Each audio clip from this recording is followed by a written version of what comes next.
Então, na aula passada, pessoal, a gente começou a falar sobre as propriedades físicas da água, né? Então, nós falamos sobre algumas propriedades que, na verdade, são propriedades que a gente já conhece da própria química que a gente estuda aí ao longo do curso, né? Então, nós estudamos aí algumas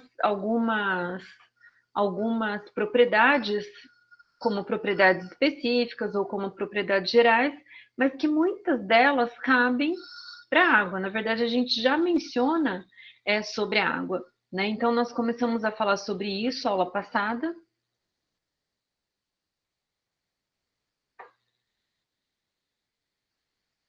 Então, todo mundo enxerga, pessoal?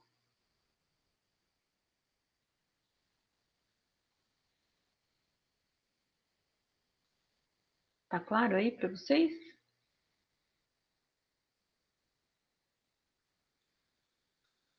Então, legal, Marcos.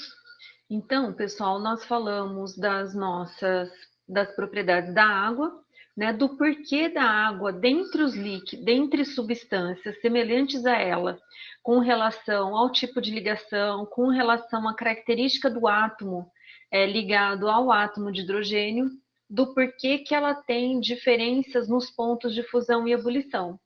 E nós vimos que a geometria dela, que é uma geometria angular, e também o tipo de interação existente entre as moléculas, que são interações do tipo pontes de hidrogênio, favorecem então a água a ter um ponto de fusão e um tempo de ebulição elevado, quando comparado com seus semelhantes, quando comparado com metano, com nitrogênio, com ácido fluorídrico e com ácido sulfídrico, né? Então, nós vemos que o que define essas temperaturas são as interações intermoleculares. Como as pontes de hidrogênio elas são interações fortes, então nós vamos precisar de uma maior quantidade de energia para romper essas interações e, consequentemente, permitir que a água mude de estado físico. Nós falamos da densidade, que a densidade da água é 1 grama por centímetro cúbico, e com isso faz que tenha uma interface bem definida entre a atmosfera e o meio superficial, né? Então, a atmosfera e o nível da água. Então, por isso que a gente vê um horizonte, né? Porque a gente consegue definir bem qual que é esse limite entre a atmosfera, que é gasosa, com a água, que na temperatura ambiente ela é líquida, né?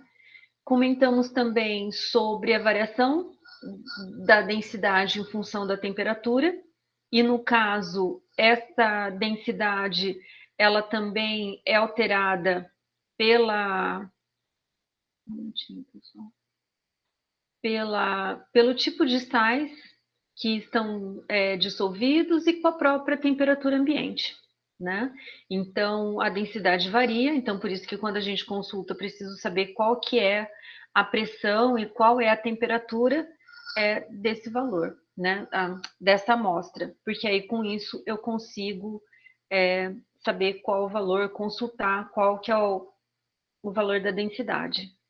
E no caso, tanto a questão da característica física da água, que ela e química, né? Na verdade, dela ser uma molécula covalente, né? Então, ela é formada por ligações covalentes, né? Que são aquelas ligações que envolvem compartilhamento de elétrons. O, a geometria dela ser angular. Então, tudo isso faz com que a água tenha características únicas, né? Então, no caso, ela é insolúvel no óleo, né? Então, nas substâncias apolares, ela acaba tendo solubilidades diferentes. Então, aqui um exemplo, né, da água misturada com outras duas substâncias que têm caráter apolar e que, consequentemente, a água, nessa exemplificação aqui, ela ela tem uma densidade maior que os outros elementos, né? E no caso da água na temperatura de 0 grau, né? Ela também tem uma densidade menor do que a água líquida, em função dessa organização gerada pelo tipo de interação existente entre as moléculas, né? Fazendo então com que coexista, né, num sistema uma mesma substância, mas com duas fases, né? E no caso o gelo aqui flutuando. E conversamos um pouquinho sobre a capacidade isolante da água no estado sólido, né? Então, por ela ser uma má condutora de calor, uma má condutora de eletricidade, ela chega ao extremo de ser um isolante. E, consequentemente, então, isso tem impactos também no meio ambiente. Né? Então, nós conversamos bastante sobre essa capacidade dela formar um sólido, né, na interface, um congelamento na superfície, impedindo, então, que a temperatura mais baixa afete, vamos dizer assim, a profundeza das águas, né, impedindo o congelamento e, consequentemente, a alteração de todo o ecossistema presente no fundo de um rio ou no fundo do mar. Né?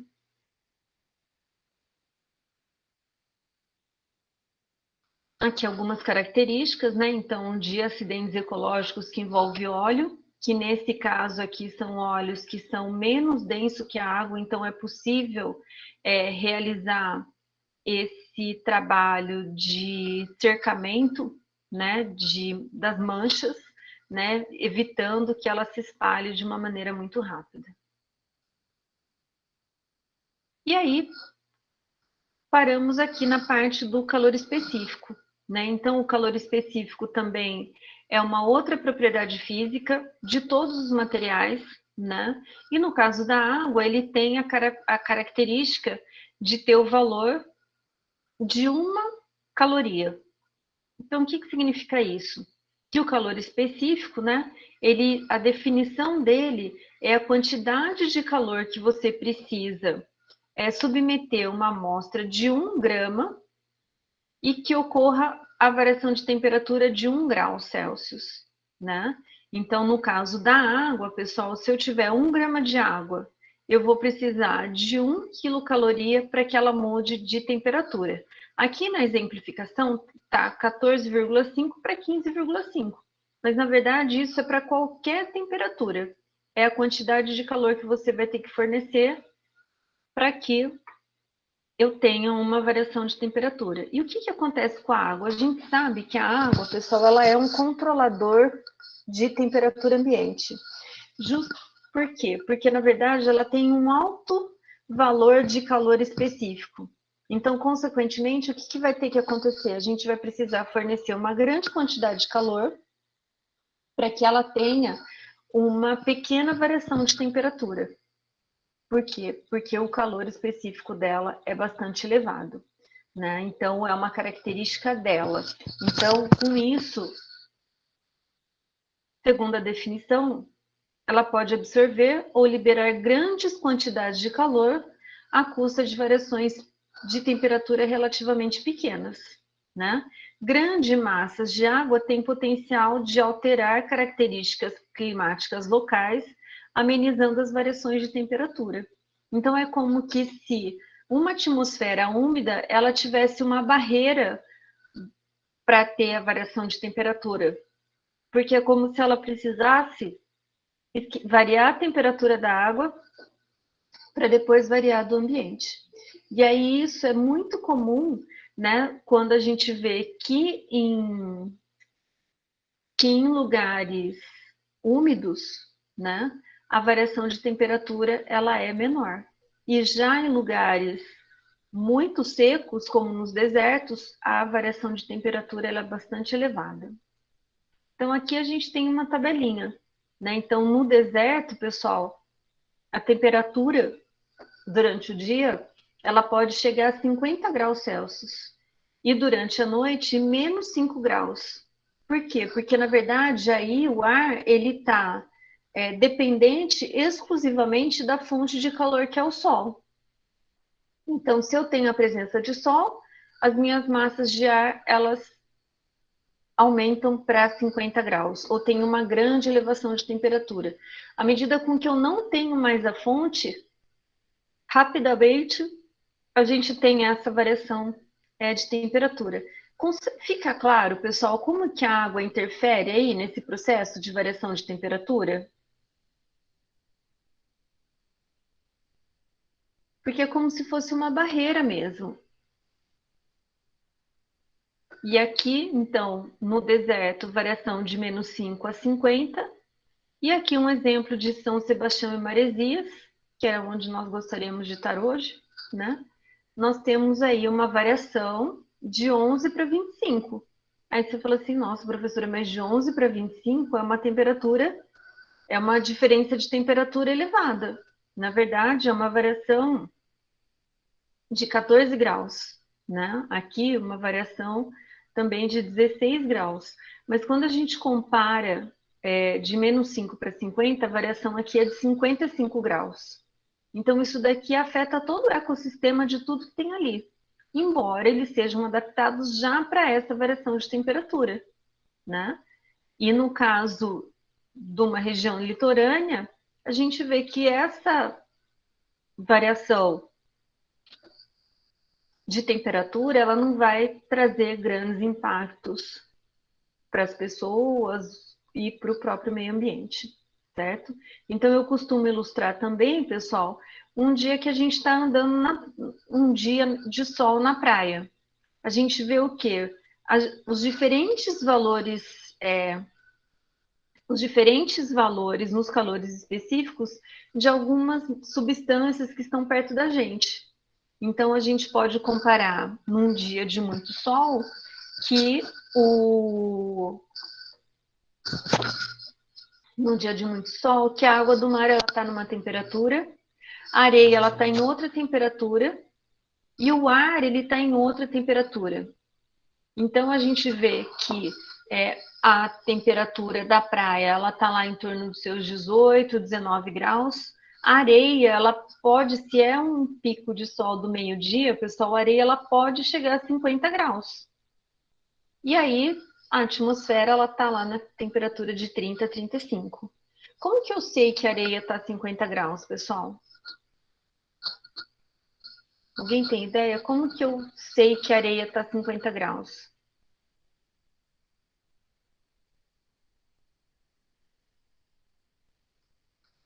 Como que eu faço para saber se a areia está com 50 graus?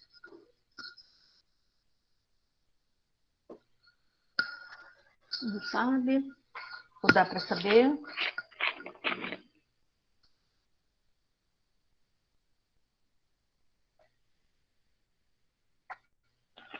Tudo certo aí, pessoal?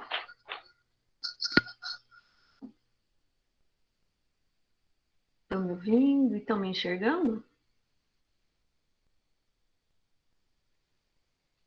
Então, silêncio. Isso, tá um silêncio essa sala. É isso, não consegue colocar o pé na areia, pessoal. Então, já deve ter acontecido da gente começar a pisar e aí chegar uma hora que a gente não suporta mais, né? E aí a gente vai procurando as moitinhas de mato no meio para poder descansar o pé. Mas é exatamente isso. É a questão do pé, né? Então a gente começa a andar e vai chegar uma hora que a gente não consegue mais. Então você está andando devagar, a hora que começa a esquentar, você começa a correr, né? Para acabar logo aquilo, né? Então, por quê? Porque nas 50 graus a gente não consegue ficar em contato em mais de 5 segundos, né? Então, por isso que queima mesmo, né? E claro que quanto mais tempo você fica, mais vai queimar, certo? Então, no caso, a areia tem um calor específico baixo, a água vai ter um calor específico alto, e a água que está na atmosfera, ela vai fazer com que o ambiente também fique com uma temperatura diferente. Então, no mesmo espaço, no mesmo ambiente, a gente tem a água em torno dos 18, 20 graus, o ambiente com uma temperatura de 35 e areia na temperatura dos 50, né? Então, em areia também, imprudente também queima o pé, né?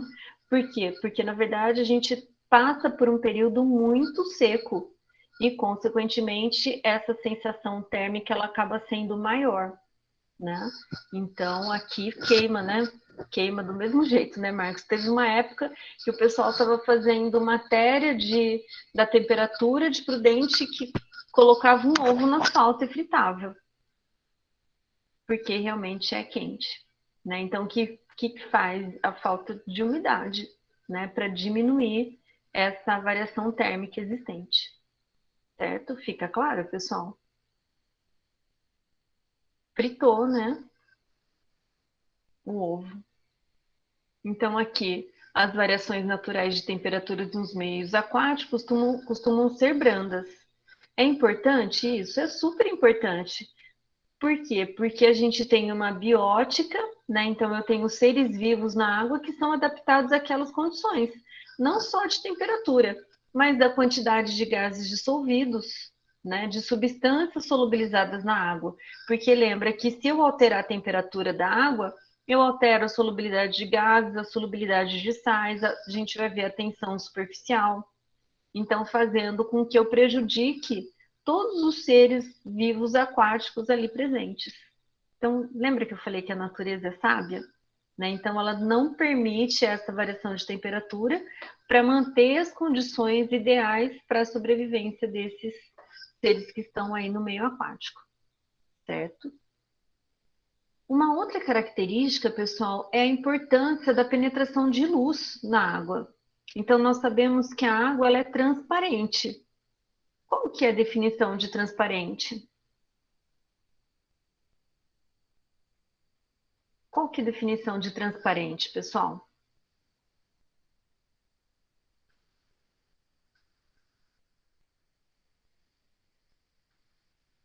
A transparência, pessoal, ela está relacionada. Opa, peraí aqui, tô com um negócio na minha garganta, pessoal, só um minutinho.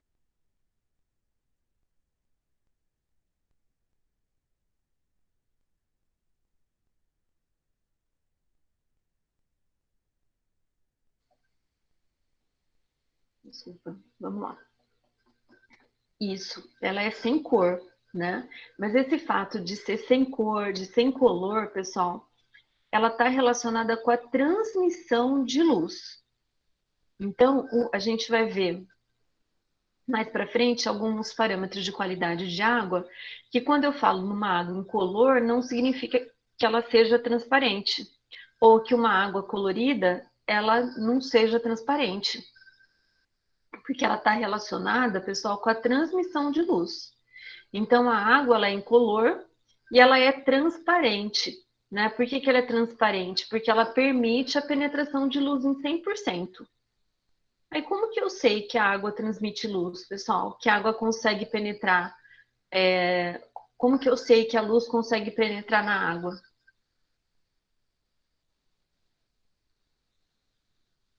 Como você tem certeza que a luz permite a penetração de água?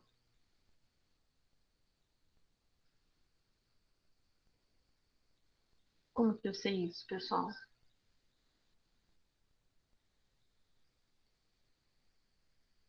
Se eu colocar um pé na piscina, eu consigo enxergar meu pé lá no fundo? Por que que eu consigo enxergar meu pé lá no fundo? Porque teve penetração de luz. Então, lembra que a gente só enxerga porque eu tenho a presença de luz.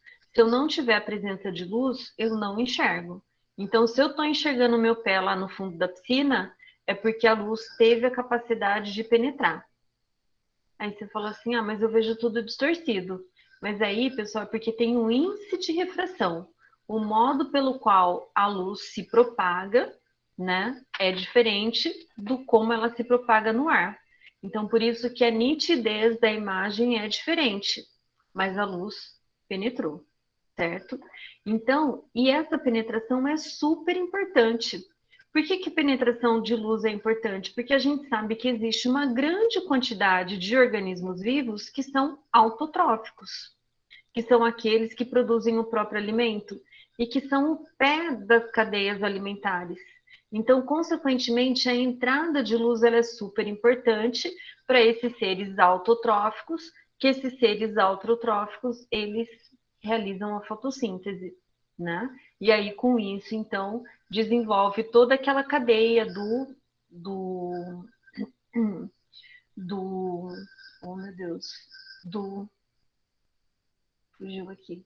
Mas é não é do consumidor e aí depois do decompositor, né? Então ele vai absorver essa luz eletromagnética, vai gerar o processo de fotossíntese e aí com isso os outros animais vão se alimentar desse ser autotrófico, que depois vai se alimentar do segundo, que depois vai do terceiro e assim sucessivamente. Né? Então, se eu não tenho a penetração de luz, eu não tenho a realização de fotossíntese. Então, consequentemente, todos aqueles seres autotróficos que estão dentro da água, eles não vão sobreviver. Então, é por meio da fotossíntese é que a gente tem a produção do que, pessoal? O que produz a fotossíntese? Ou como que é a reação da fotossíntese?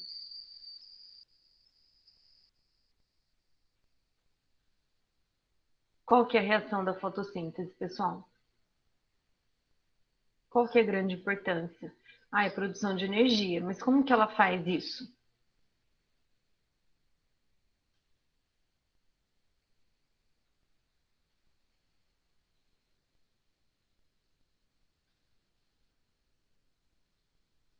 Como que é, pessoal?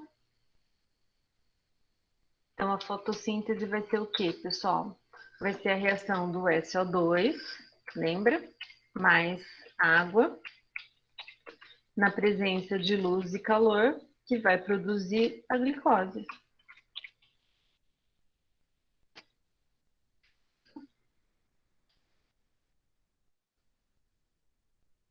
Mais o quê? Qual que é o produto final, pessoal, da fotossíntese?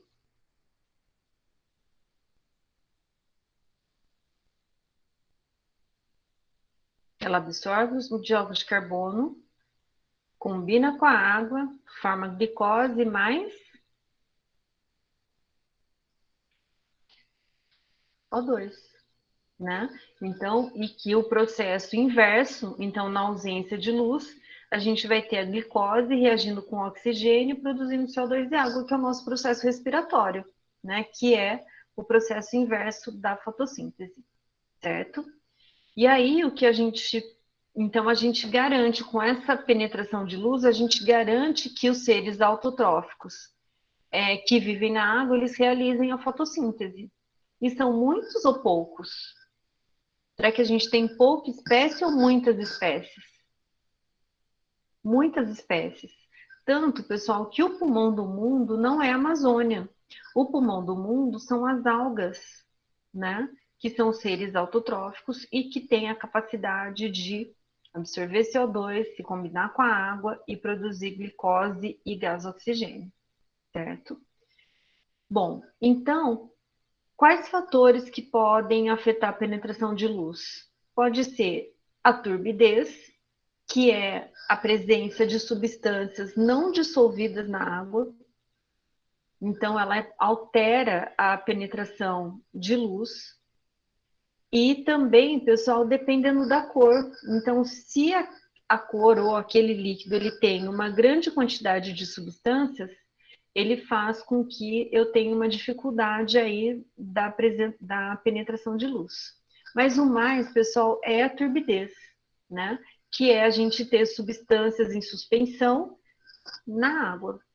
E aí a gente tem a incidência da luz, o que vai acontecer é que parte dela vai ser desviada ou vai ser refletida, certo? Alguém me exemplifica uma água turva?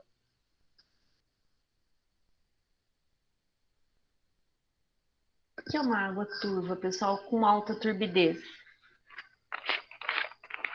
Nayara, Érida, todos já trabalharam com a água. E com esse parâmetro, se não me engano.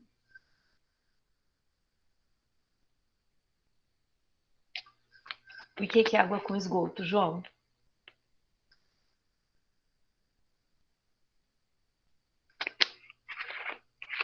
Como a água do rio, Élida.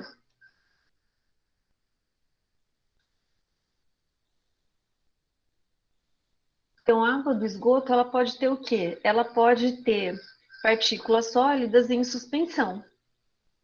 Tanto que O esgoto, ele é tratado de que maneira? Uma das formas é o processo da decantação, né, de adicionar algum coagulante e algum floculante para que forme o lodo. Então, todas aquelas suspensão que estão na superfície, no caso do esgoto, é uma quantidade muito grande, ele vai se decantar. No caso da água do rio, também. Mas dependendo do rio, eu posso ter rios que são mais escuros, rios que são mais claros, mas não pela cor dele, mas por essa quantidade de substâncias que ficam em suspensão. Então, por exemplo, num dia de chuva, as águas são mais turvas do que num período de seca, porque a gente diminui a quantidade de substâncias presentes na água. Aí você fala assim, mas o que isso tem a ver com a chuva? Ué, a chuva faz o processo de lixiviação e ela arrasta substâncias sólidas para o leito do rio. Então, isso faz com que a gente tenha um aumento da turbidez. Mas a estação de tratamento de água trata isso? Trata, porque o tratamento é muito simples.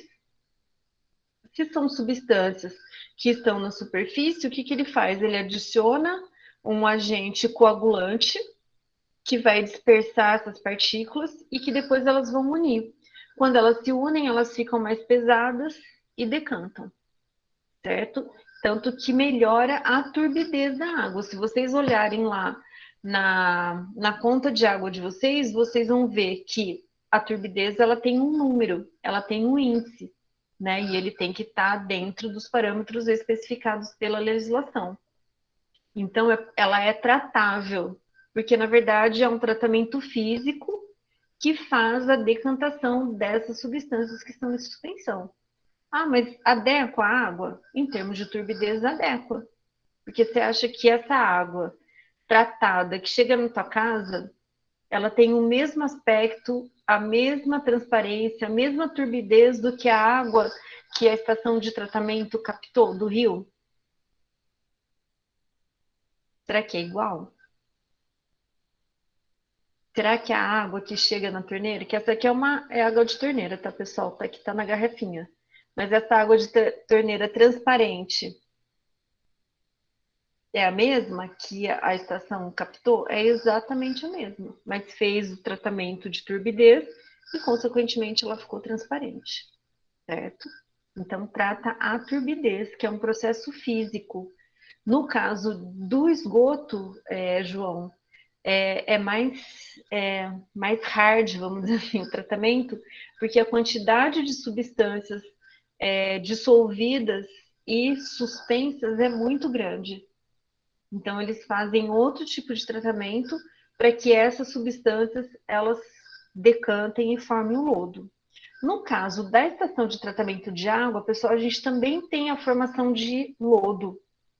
E aí, o que, que acontece? Esse lodo da estação de tratamento de água, que é a ETA, né? Ele é muito inofensivo.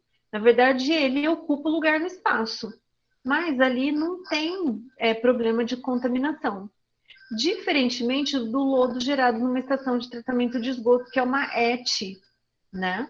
Que aí, no caso, além do volume ser extremamente grande, a gente tem também a presença de coliformes fecais, né? E outros micro-organismos que estão ali presentes. Então, a água do rio Tietê, vocês viram, né? Vocês sabem que ela nasce onde, pessoal? Onde nasce a água do rio Tietê? Porque todo mundo sabe, pessoal, que o Tietê corta o estado de São Paulo. Onde que ele nasce?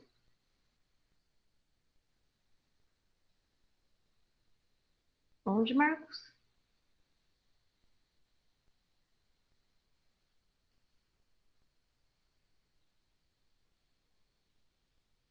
Ele nasce, pessoal, ali, isso, ele nasce antes de São Paulo, naquela região da Grande São Paulo.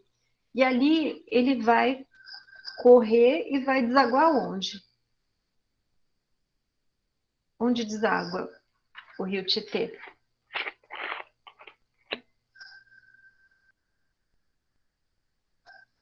Isso, ele deságua no Rio Paraná.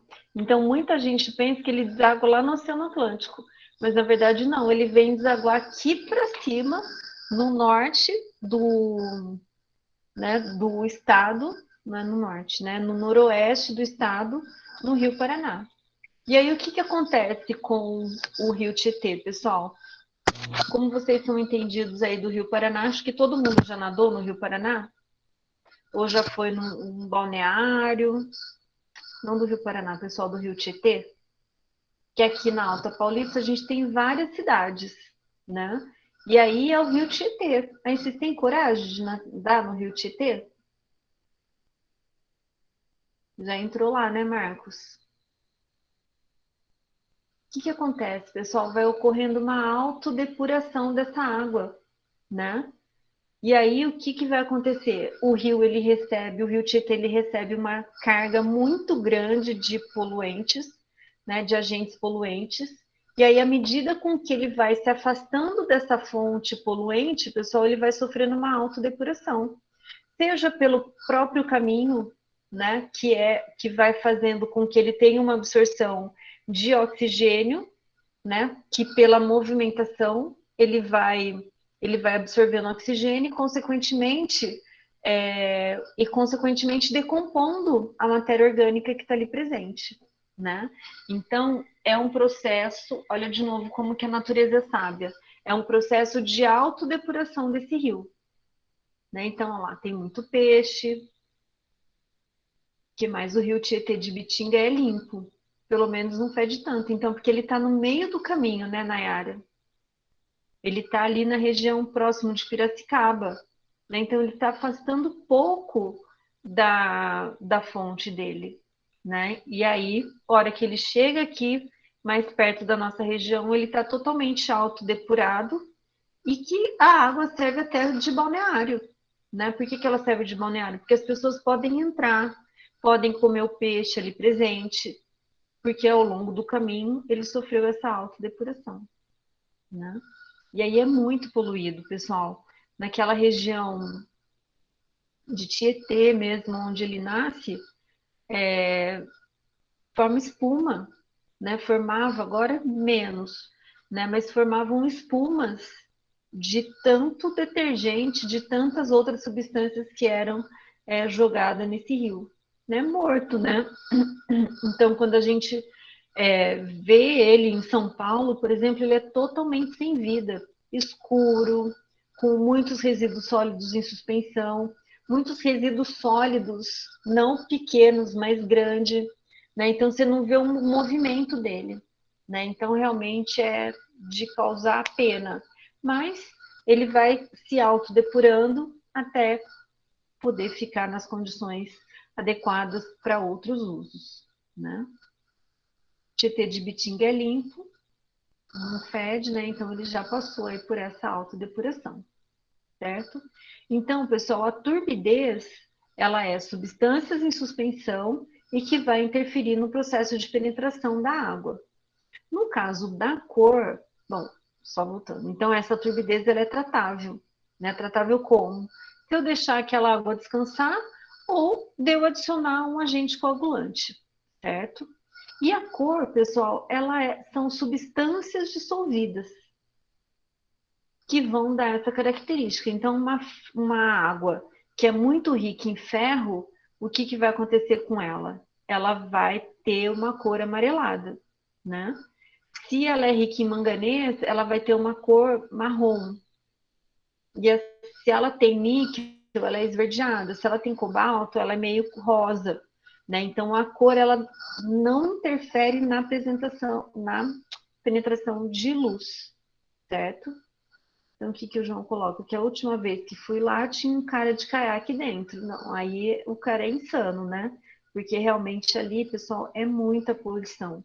Na verdade, quando a gente passa pelas marginais, dá para a gente ainda ver os canos que levam a poluição até lá.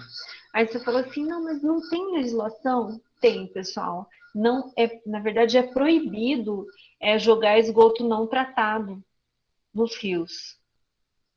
E aí o que acontece, pessoal? Que esses poluentes eles chegam até o Rio Tietê.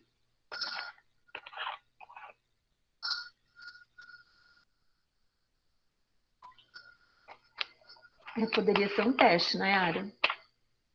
Então, o que acontece, pessoal? Por incrível que pareça, vocês já devem ter ouvido falar de gato de energia elétrica, gato de TV a cabo. Todo mundo entende esse termo, pessoal? Sim? Alguém tem uma Sky Gato em casa?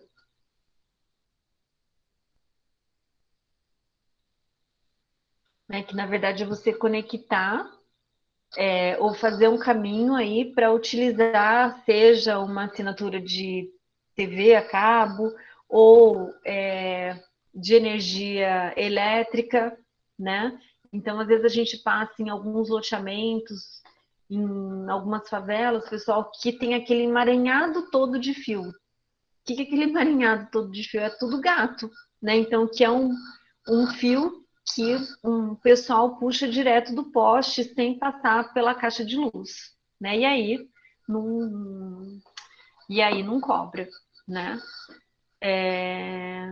Que ricos ninguém tem? Vixe, eu conheço gente com poder aquisitivo elevado que tem Skynet, hein? Então não é parâmetro, certo? Então, o rio Tietê realmente é bem complicado, né? Por quê? Porque, na verdade, perdi, né? Porque, na verdade, eu falei do gato, porque as tubulações de esgoto, pessoal, elas têm gato. Então, o que acontece? Alguns lugares, algumas fábricas, eles fazem o quê? Eles fazem uma tubulação do esgoto dele não tratado junto com desaguando, vamos dizer assim, esse esgoto não tratado, por exemplo, na tubulação de esgoto, que nem sempre é o de ida, mas é o de retorno, né? Que o esgoto já está tratado. Ou, às vezes, até mesmo, pessoal, que é um crime, é tubulação no sistema pluvial, né? Então, as tubulações que são utilizadas para carregar água da chuva, elas acabam também sendo alimentadas por esgoto. E isso é tudo clandestino, Marcos, tudo clandestino. Porque hoje a gente sabe que existe a legislação e ela impede que, né, ela proíbe, na verdade, a liberação de esgoto sem nenhum tipo de tratamento. Né? Então é muito complicado porque existe as tubulações clandestinas também, certo? Então aí não dá conta. Então, quando a gente fala da presença e da penetração de luz, né? A gente lembra aí do espectro de luz. Só que para nós, pessoal, o que interessa é essa região do visível, que é a região em que a luz vai favorecer o processo de fotossíntese. Então, mesmo que a gente tenha incidência aí pelo sol de luz visível, de ultravioleta, o que vai acontecer é que ele vai alterar,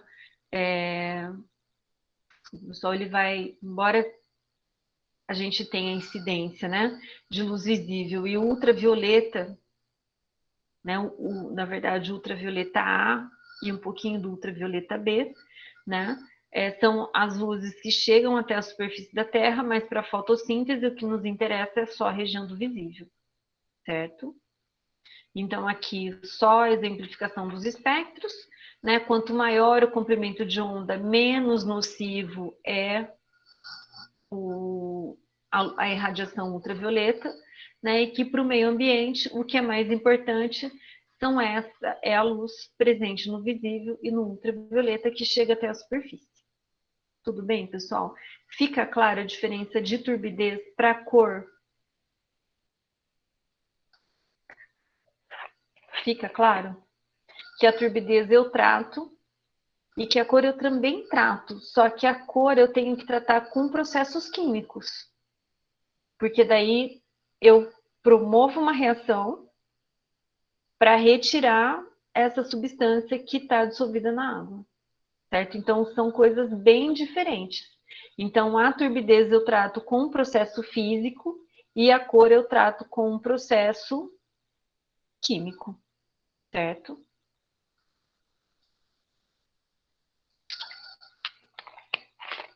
Tanto, pessoal, que a turbidez a gente fala que é uma falsa cor, né? Porque aquele marronzinho da água da chuva, na verdade é porque a gente tem materiais ali em suspensão, certo?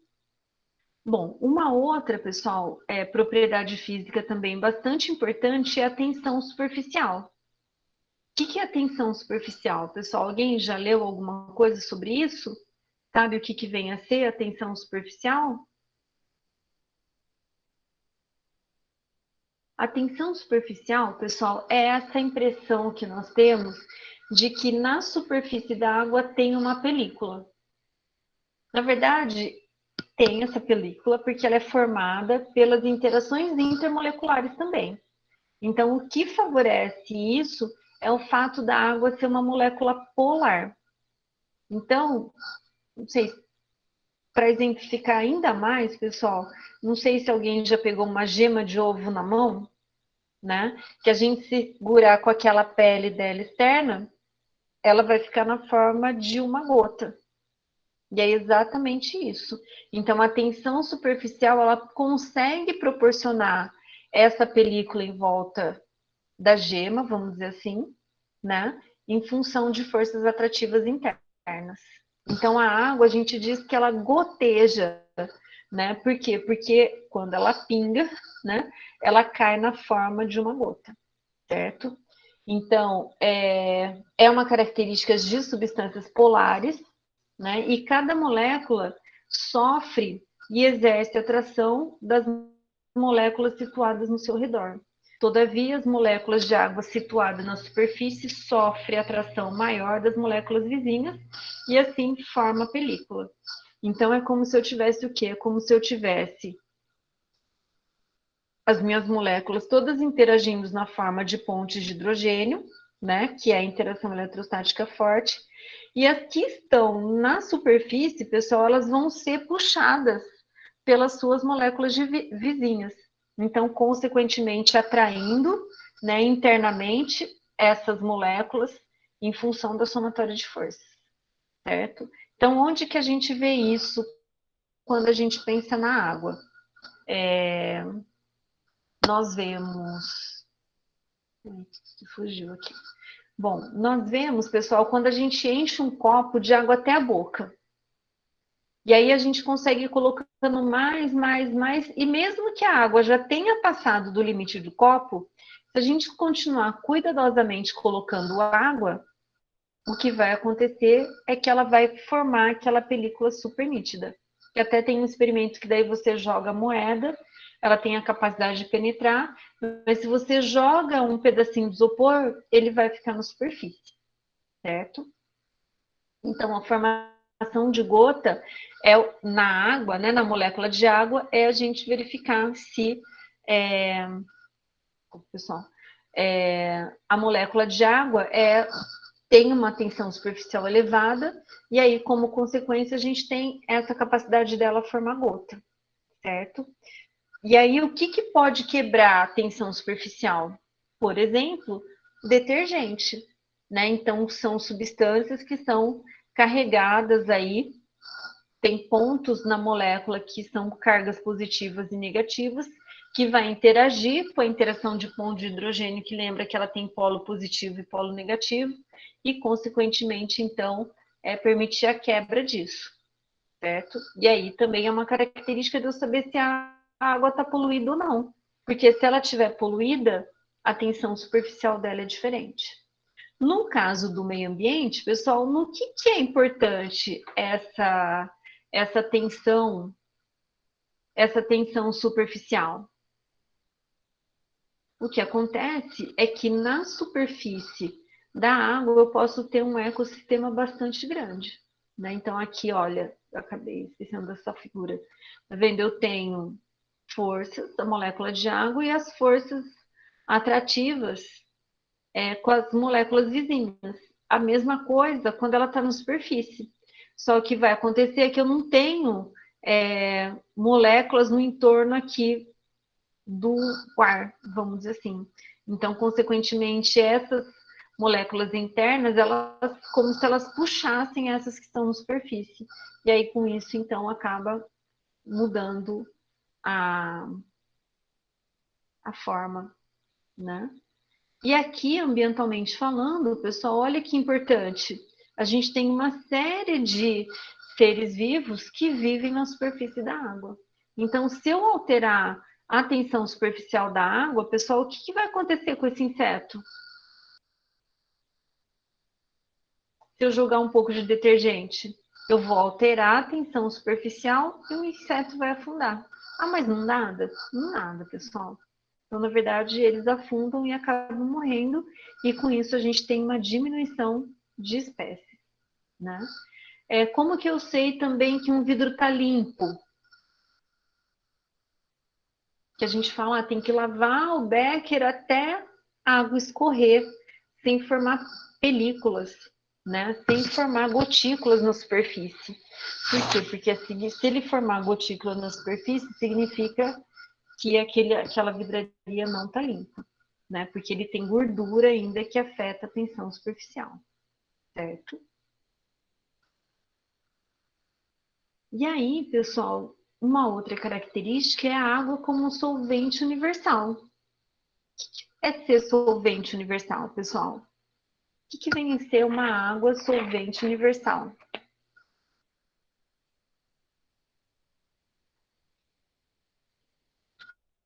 Por que ela tem esse apelido?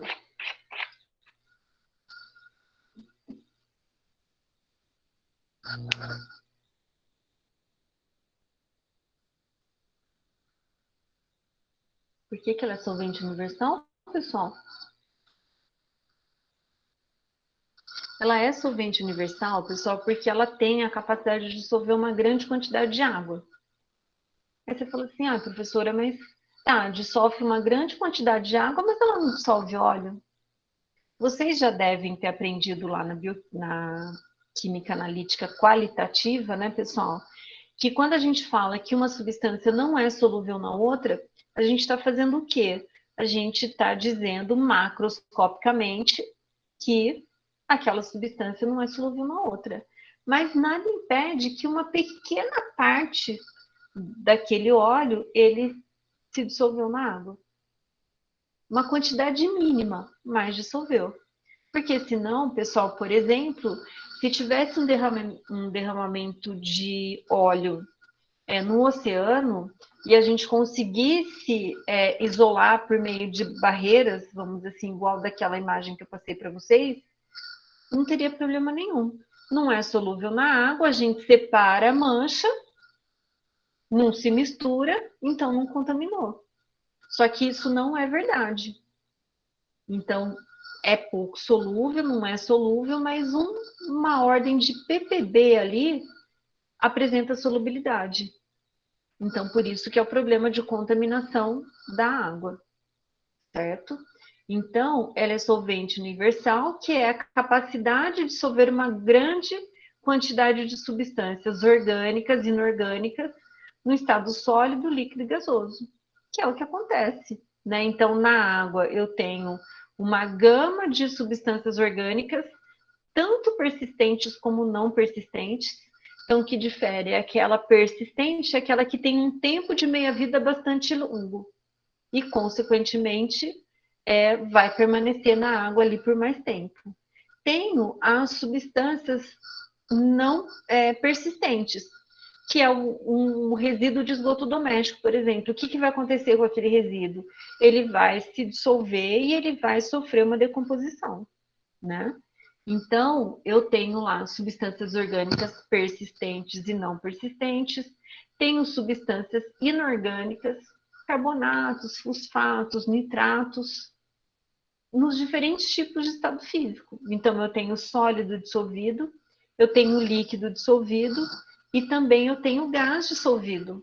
Tanto que essa capacidade de dissolver gás, pessoal, também é extremamente importante. Por quê? Porque eu mantenho seres aeróbicos nessa água. Ou eu mantenho oxigênio, que ele vai ajudar a degradar substâncias que são biodegradáveis, certo? Então, essa solubilidade é muito vantajosa, porque algumas das substâncias na água são essenciais para a sobrevivência dos organismos aquáticos, principalmente o gás oxigênio. A presença de gases dissolvidos na água, como O2 e dióxido de carbono, permite a ocorrência da fotossíntese e da respiração aeróbica. Então, lembra, a fotossíntese vai absorver CO2 para formar glicose e liberar oxigênio. E a respiração aeróbica, ela vai absorver o oxigênio, se combinar com a glicose e liberar CO2 e água, certo? Aqui, como ocorre o processo de solubilização, né? Então, colocou aqui uma colher. Vocês enxergam, pessoal?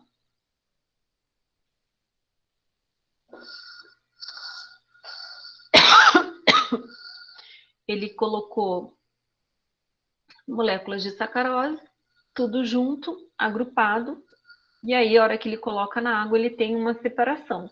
E aí, no meio dessa separação, então, entra as moléculas de água. Só um minutinho, pessoal.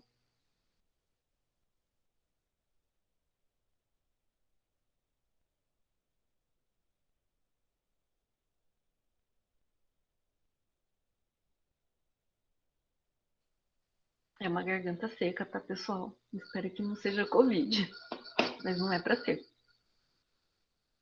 Então, é da garganta seca, não a tosse que é seca, tá? Vou tomar mais um pouquinho.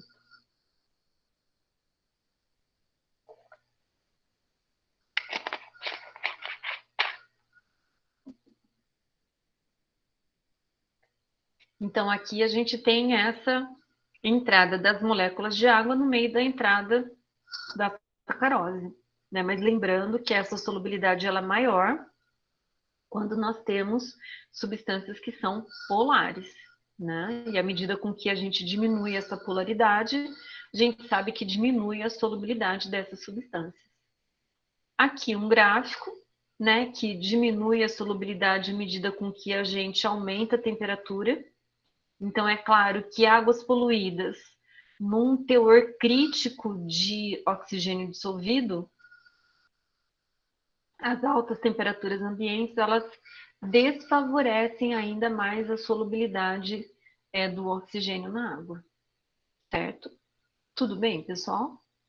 Então, a água solvente universal, ela é, mas não significa que ela dissolve tudo em grande quantidade. Ela dissolve tudo, mas muitas vezes é numa concentração extremamente pequena e que aí essa concentração, mesmo sendo baixa, dependendo da toxicidade da pessoa, dependendo da toxicidade da substância, ela vai gerar um impacto ambiental. Por isso que no controle de qualidade de água e na própria legislação, a gente tem substâncias lá que para a água ser considerada potável, ela tem que ter, ela tem no máximo, é aceitável no máximo, sei lá, 1 grama por ml. Enquanto outras substâncias é da ordem de 10 a menos 8 gramas por ml ou por litro, né? Porque ele tem uma alta toxicidade. Fica claro isso, pessoal?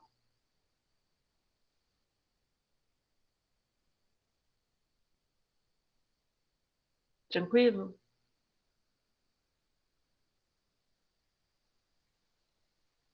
Então, a solubilidade de um gás na água depende da sua composição, aumentando com a pressão parcial do gás no meio e diminuindo com a temperatura e com a concentração de outras substâncias dissolvidas. A diferença entre a água do mar e a água doce, nas mesmas condições de pressão e temperatura, certo? Então, o que muda é a quantidade de sais dissolvidos. A presença de alguns sais dissolvidos na água é fundamental para a constituição das cadeias alimentares no meio aquático, pois ele serve como nutrientes para os seres autotróficos, né? Sais, fósforo e nitrogênio, que são fatores limitantes para o desenvolvimento desses organismos, né? Então, na verdade, a gente sabe que o excesso desses nutrientes pode nos gerar impactos negativos, como é o processo de eutrofização, mas se ele mantém nos índices normais ou no que a gente chama dos índices aceitáveis, ela vai fazer parte de um ciclo dentro da própria água, certo? Então, se houver condições, né, aí pensando nas características biológicas, se houver condições químicas e físicas apropriadas ao meio aquático, surgirá uma cadeia alimentar composta por organismos produtores, consumidores de várias ordens de decompositores. O que são essas condições químicas e físicas? Pessoal, a água ela tem que estar limpa, né? Porque se a gente não gosta de água ruim, os seres vivos eles também não, né? Então é preciso ter condições adequadas para que a gente tenha toda a proliferação da cadeia alimentar, desde o ser autotrófico lá que vai absorver CO2 e liberar oxigênio, até os seus consumidores, né, que vão dar sequência nessa cadeia. Então, além do papel desempenhado no meio aquático, eles são importantes como fonte de alimento para o homem, por sua atuação na recuperação de águas poluídas, pela introdução e retirada de gases na atmosfera e na hidrosfera, e também contribuem com a ocorrência de uma série de doenças, né? Então, na verdade, é ambiguidade, né? Que eu tenho seres que vão trazer um ambiente salutar, mas eu tenho outros seres que não, né? Então, vírus, bactérias, fungos, algas, macrófitas, protozoários, rotíferos, crustáceos, né? Então, alguns deles, dependendo da quantidade, dependendo do, do tipo, né, de organismo vivo, ele pode ser trazer um impacto para a saúde, né? Então, condições físicas e químicas apropriadas, pessoal, ele traz a proliferação de vírus, de bactérias e do que mais for, certo? E aí, pessoal, a gente tem as características químicas da água, que é o equilíbrio químico, né? Que, na verdade, ele é regido pelo equilíbrio ácido básico e que aí, como consequência, a gente vai ter os conceitos de acidez e basicidade da água. A gente tem um outro fenômeno que é chamado de hidrólise da água e um próprio equilíbrio de óxido-redução presente na água, certo? Então, na verdade, isso daqui vocês já conhecem bem, porque o equilíbrio da água ele é regido por que reação, pessoal? Qual reação é a reação do equilíbrio da água? Pode escrever aí no chat, pessoal, se não quiser falar ao vivo.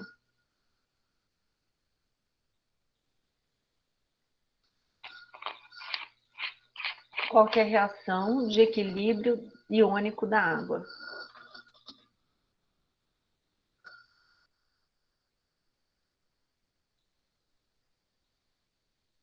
Não, pessoal? Ninguém se habilita?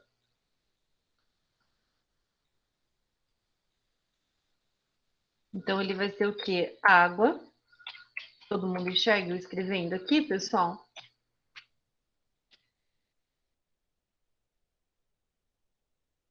E vai produzir H mais OH menos.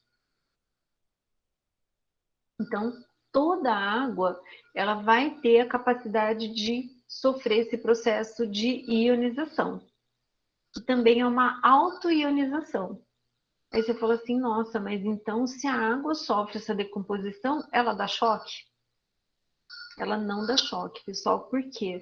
Porque, na verdade, de cada 1 litro de água, eu tenho que apenas 10 elevado a menos 7 vai sofrer esse processo de autoionização. Então, eu tenho que, em 1 litro de água, que na verdade eu tenho 55,5 mols de água,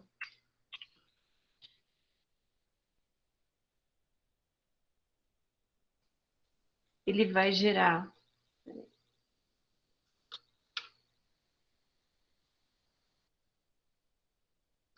ele vai gerar 10 a menos 7 mols.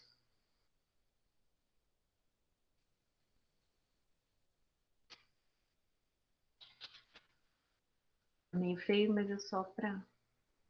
E aqui ele vai gerar também 10 a menos 7 mols de OH menos. Então, mesmo sendo numa pequena quantidade, pessoal, esses números eles são muito determinantes.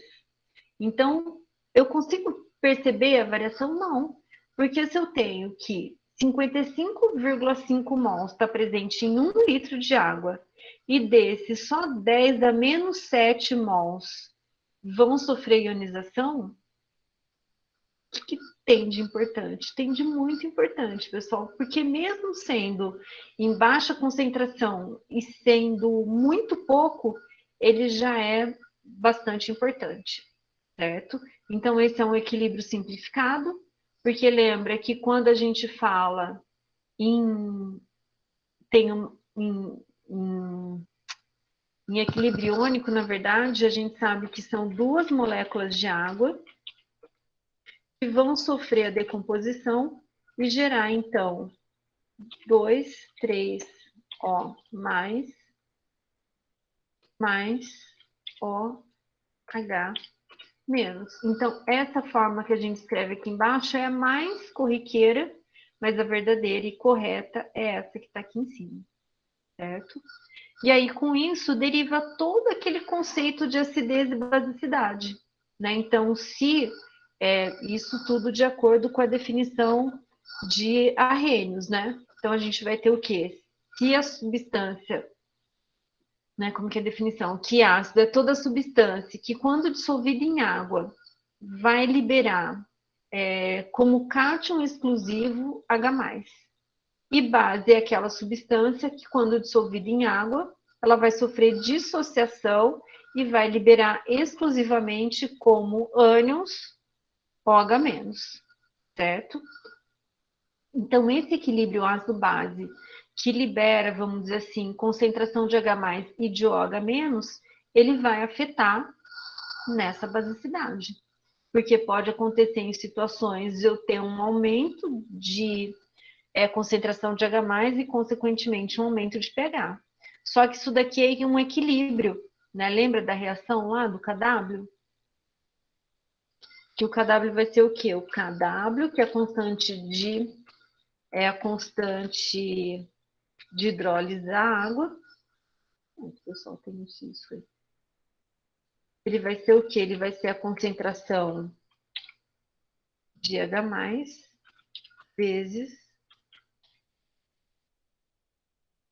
de OH-. E que, se aqui no equilíbrio H+ é 10⁻⁷ e o OH- é 10⁻⁷, o meu KW vai ter como valor, vai ser igual a 10⁻⁴. Então, o que que acontece, pessoal? Se eu tenho um aumento da concentração de H+, para eu manter essa constante de 10⁻⁴, eu tenho que diminuir a quantidade de OH-. Né? Então, interfere absurdamente. Então, se aumenta a concentração de H+, diminui o de OH- para que a multiplicação existente da quantidade de OH- e de OH+, seja 10⁻⁴, certo?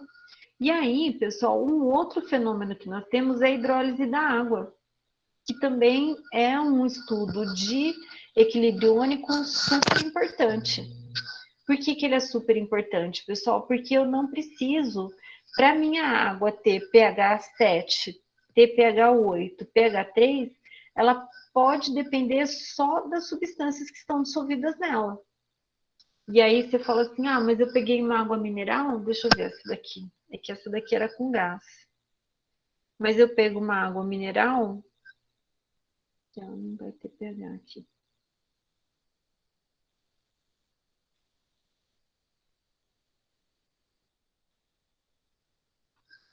Tem.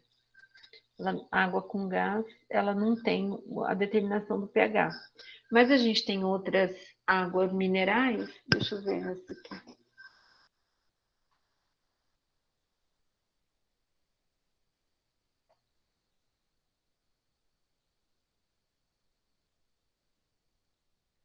Condutividade.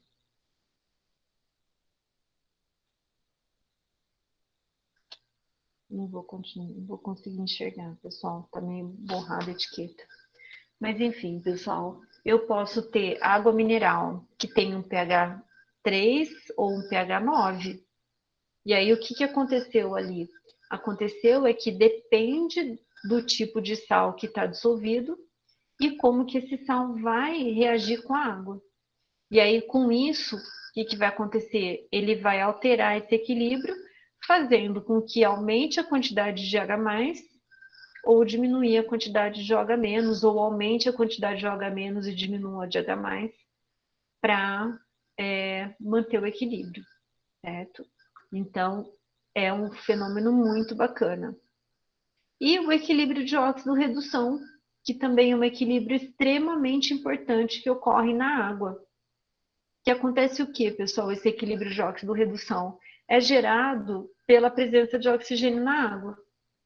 Então, se eu tenho substâncias orgânicas ali, o que, que vai acontecer? O oxigênio vai favorecer o processo de oxidação. Então, ele acaba sendo como que eu vou dizer? Esse oxigênio ele acaba sendo uma substância extremamente importante em todo o processo, né? Que a gente vai ver o ciclo disso. Então, quem são as substâncias que podem sofrer oxidação na água? A matéria orgânica não biodegradável, vai ser enxofre, pode ter não, o nitrogênio, né, que ele passa de nitrato, nitrito e até mesmo gás nitrogênio, como vocês viram lá na Ambiental 1, no ciclo biogeoquímicos, né? Então, favorecendo a manutenção disso, certo? Então, pessoal, esses equilíbrios a gente vai conversar com detalhes sobre ele na próxima aula. Na verdade, eu tinha intenção de falar sobre eles, mas eu não tinha falado ainda sobre. é, eu não tinha terminado ainda as propriedades físicas e químicas.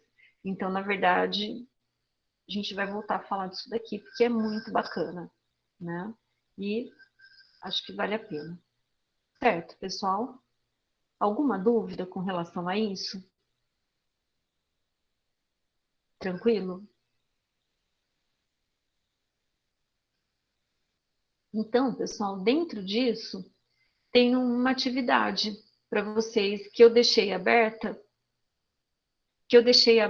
até domingo que vem, mas eu acho que cabe a gente fazer, vou escolher uma questão aqui para vocês já fazerem. Deixa eu abrir aqui, eu mostro para vocês. Então, só que vocês não veem, né?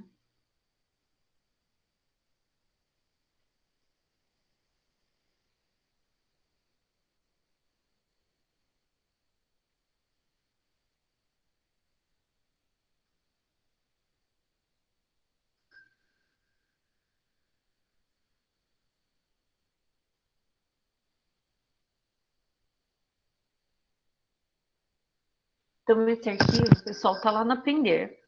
Então, ele tem vários exercícios e algumas mais críticas e reflexivas e outras mais pontuais. Então, uma questão aí de 7 questões.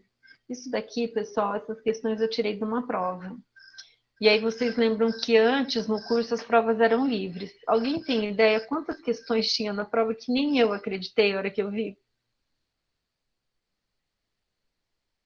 Pessoal, 23 questões. Olha que coisa mais linda. E aí eu acabei tirando 7, né?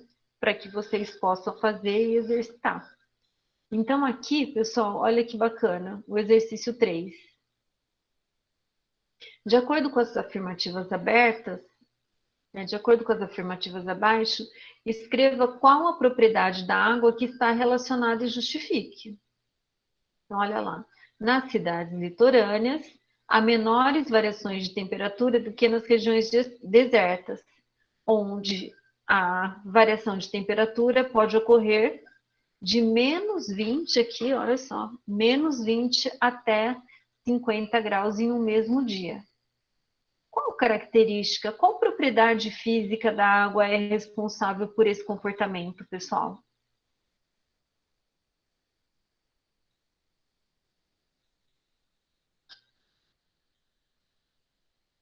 Qual característica? Qual propriedade?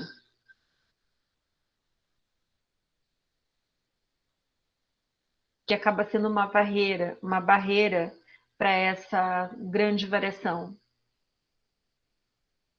Aí o outro, ó, na bacia de Guanabara houve um derramamento de óleo e 60% do óleo derramado foi recuperado devido à utilização de embarcações com cordas separadas e pouca quantidade atingiu as praias. O que a gente tem aí? Poderia falar da densidade, poderia falar da solubilidade. O item C, a água tem, né, a capacidade de pingar na forma de gota. Mas se ela for adicionada a detergente, ela perde essas características. Então, também, qual é a propriedade aqui? Alguém lembra? Pode só escrever, pessoal, no chat.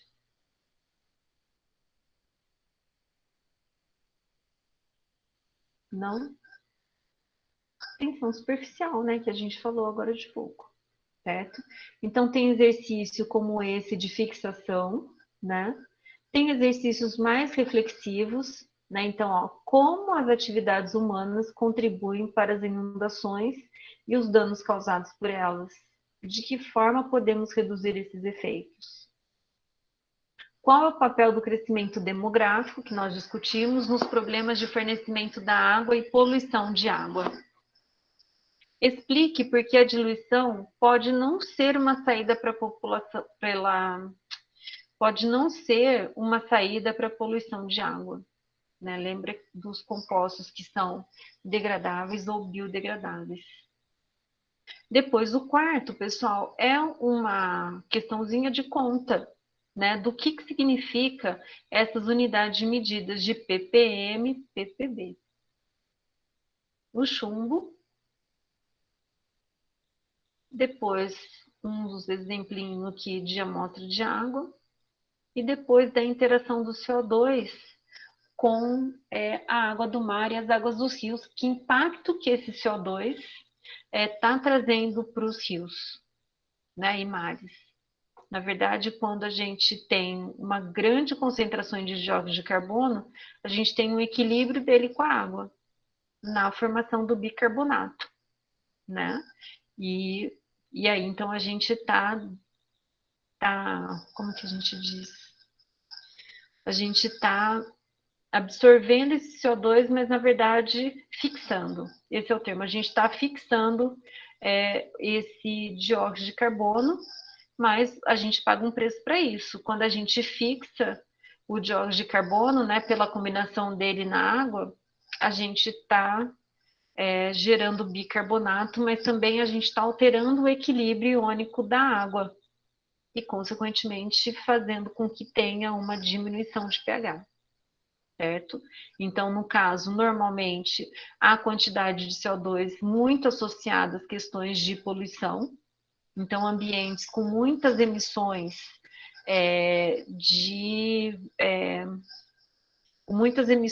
né, geradas pela queima de combustível fóssil, promove essa diminuição de pH.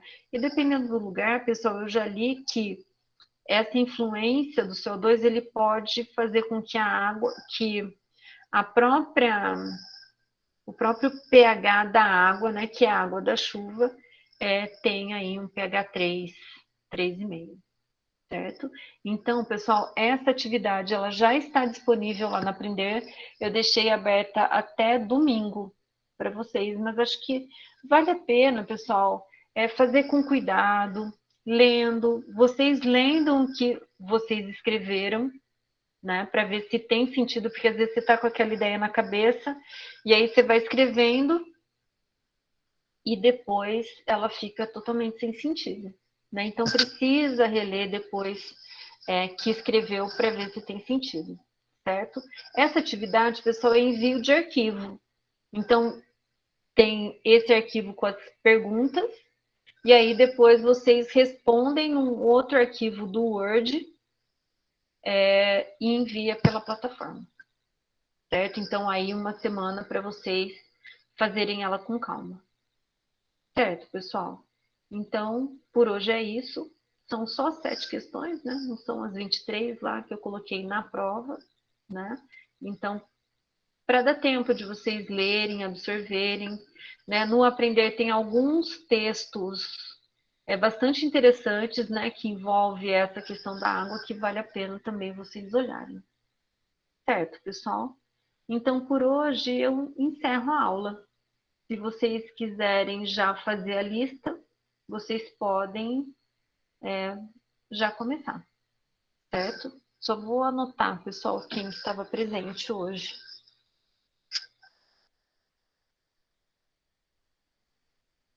Então, a Camila, a Hélida, Fernando, Henrique, João, Luana, Marcos, Nayara. Certo, pessoal? Então, por hoje é isso. Hoje é dia 1º de abril. Vocês tenham aí um excelente mês, né? Saudável.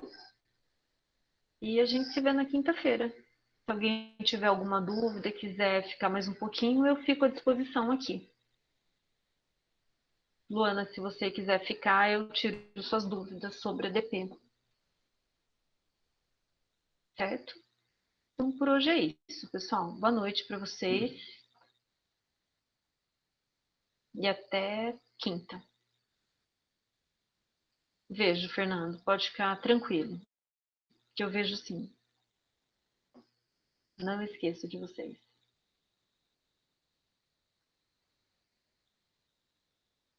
Vocês se esquecem de mim, né? Fica mudo aí, não conversa, não interage, nada. Eu falo, o que aconteceu com essa gente, né?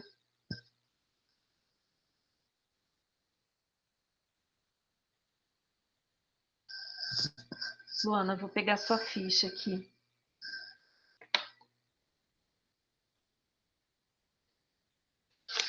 Deixa eu ver aqui.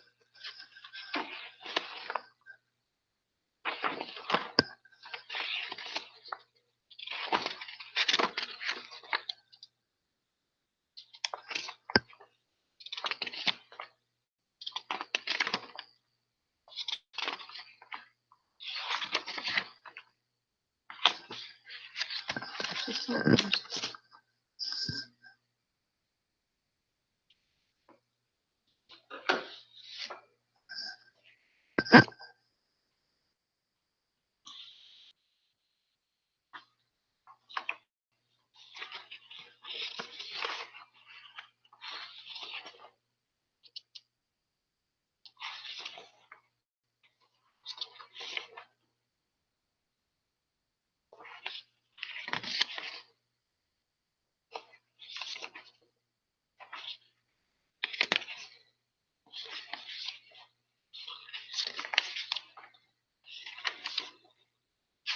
Luana, a sua era a última. Luana. Ó, você tem a Química Geral 1 para fazer. Você tá me ouvindo, Luana? Tô ouvindo, professora. Tá. Então, ó, você tem a Química Geral 1 para fazer, que eu vou te matricular no curso de Ciências Biológicas com o professor César. Ele está sabendo. Eu só não sei se vai permitir eu te matricular por causa de choque de horário. Você já reprovou quantas vezes essa disciplina de geral 1? Então, eu cheguei de fazer ela no modo online, aí por isso eu teria que fazer presencial, né? Você já fez uma vez, né? Então eu vou ver se o sistema aceita o cadastramento, certo? Entendi. Aí, então, se no caso não der certo, será que teria possibilidade de fazer no próximo semestre? Porque assim, eu já fiz o 7º termo, Já, então eu o vi aqui. próximo, o próximo semestre eu estarei livre, assim, de horário. Uhum. Ô, Luana, você já acabou suas horas de atividades? Ah, Não, né? Falta ainda 223.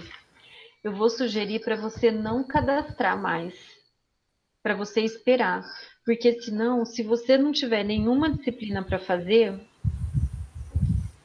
você vai ter que trancar o curso, porque a gente não vai ter disciplina para oferecer.